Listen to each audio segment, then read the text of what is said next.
بسم اللہ الرحمن الرحیم، اللہ کے نام سے جو نہایت ہی مہربان اور رحم کرنے والا ہے۔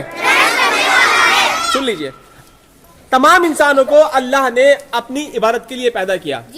عبادت کا مطلب یہ ہوتا ہے کہ اللہ کا کہنا ماننا، یعنی اللہ کی غلامی کرنا۔ غلامی کرنا، غلام کون ہوتا ہے؟ غلام اسے کہتے ہیں جو اپنے مالک کا کہنا مانتا ہے۔ مالک جس کام کا حکم دیتا ہے وہ کرتا ہے، مالک جس کام سے روکتا ہے اس کام سے رک جاتا ہے۔ تو ہمیں اللہ نے پیدا کیا اپنی عبادت کے لیے۔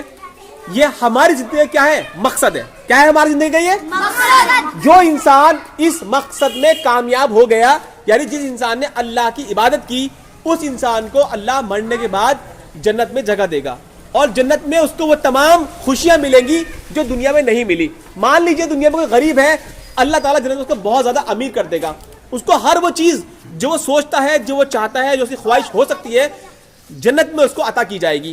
اور جو انسان اللہ کہنا نہیں مانتے، برے کام کرتے ہیں، وہ کہاں جائیں گے؟ دوزخ میں جائیں گے۔ تو دوزخ ایک بہت ہی برا ٹھکانہ ہے جہاں انسان کو جلا دیا جائے گا، لیکن موت پھر بھی نہیں آئے گی، دوبارہ انسان کے جسم پہ کھال آ جائے گی اور پھر دوبارہ جلتا رہے گا۔ تو بھائی اللہ کی عبادت کیسے کی جاتی ہے، اللہ کی عبادت کیسے کرنی ہے، یہ باتیں اللہ نے ہمیں اپنے نبیوں کو بھیج کر، اپنے انبیاء کو بھیج کر سمجھا دی۔ دنیا کے اندر پہلے نبی کون تھے؟ حضرت آدم علیہ السلام۔ آخری نبی کون ہے؟ حضرت محمد صلی اللہ علیہ وسلم۔ کیا حضرت محمد کے بعد اب کوئی نبی دنیا میں آئے گا؟ نہیں آئے گا۔ قرآن کے بعد کوئی کتاب آئے گی؟ تو قرآن آخری کتاب ہے، حضرت محمد صلی اللہ علیہ وسلم آخری نبی ہیں اس دنیا میں۔ آدم علیہ السلام پہلے نبی، حضرت محمد آخری نبی، اور آدم علیہ السلام سے لے کے حضرت محمد صلی اللہ علیہ وسلم تک تقریباً 1,24,000 انبیاء علیہ السلام دنیا میں آئے۔ اب ہمیں اللہ کی عبادت کیسے کرنی ہے، وہ کہاں لکھا ہوا ہے؟ قرآن میں لکھا ہوا ہے۔ یعنی قرآن میں جن باتوں کو اللہ نے کرنے کا حکم دیا وہ کام کرنے ہیں، جن باتوں سے کرنے کا روکا وہ کام نہیں کرنے ہیں۔ ٹھیک، جیسے کہ نماز فرض ہے، روزہ فرض ہے، حج فرض ہے، زکوٰۃ کیا ہے؟ ہم پر فرض ہے۔ اسی طریقے سے چوری نہیں کرنی، جوا نہیں کھیلنا، سٹا نہیں کھیلنا، غیبت نہیں کرنی، گالی نہیں دینی، کسی کو برا نہیں کہنا، کسی کا نام نہیں بگاڑنا، پڑوسیوں کا خیال رکھنا ہے، ماں باپ کا ادب کرنا ہے، صاف اور صفائی کا احترام کرنا ہے، خیال رکھنا ہے۔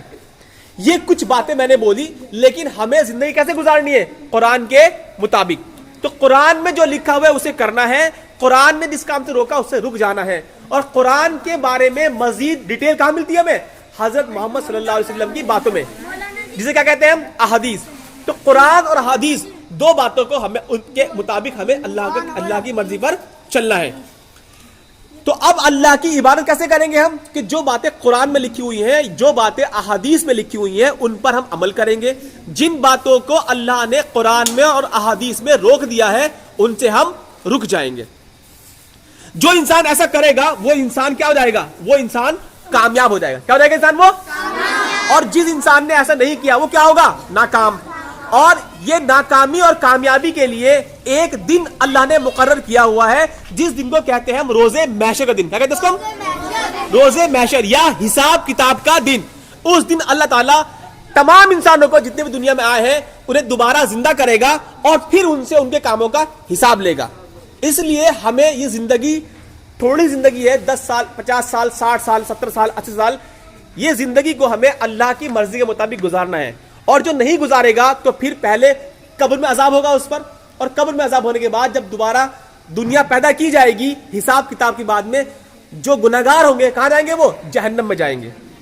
اور جب حساب کتاب ہوگا اس میں بھی ہمیں یاد رکھنے ہیں سب سے جو سخت وہاں پر گناہ ہوگا وہ ہوگا جو انسانوں نے انسانوں ساتھ میں کیا ہوگا۔ یعنی کہ کسی انسان نے کسی انسان کو مارا، پیٹا، گالی دی، اس کی غیبت کری، اس کا مال چھین لیا، یہ گناہ اللہ تعالیٰ معاف نہیں کرے گا۔ اللہ چاہے تو معاف کر سکتا ہے، لیکن اللہ کا قانون یہ ہے کہ جس نے جس کو تکلیف دی ہے اس سے اس کے اچھے عمل لے کے میں اس کو دے دوں گا جس نے کسی کا حق مارا ہے۔ تو ہمیں اس دن کی تیاری کرنی ہے جس دن ہمیں اللہ کے سامنے پیش ہونا ہے۔ اسی لیے ہم یہ کوئز بھی کرتے ہیں تاکہ ہمیں نالج ہو، ہمیں علم ہو، اور ہم اللہ کے سامنے جائیں تو ہمیں وہاں شرمندہ نہ ہونا پڑے، چونکہ وہ زندگی پھر ہمیشہ ہمیشہ کے لیے ہے، کبھی بھی ختم نہیں ہوگی۔ ٹھیک ہے, چلیے اب میں سوال جواب باقاعدہ شروع کرتا ہوں.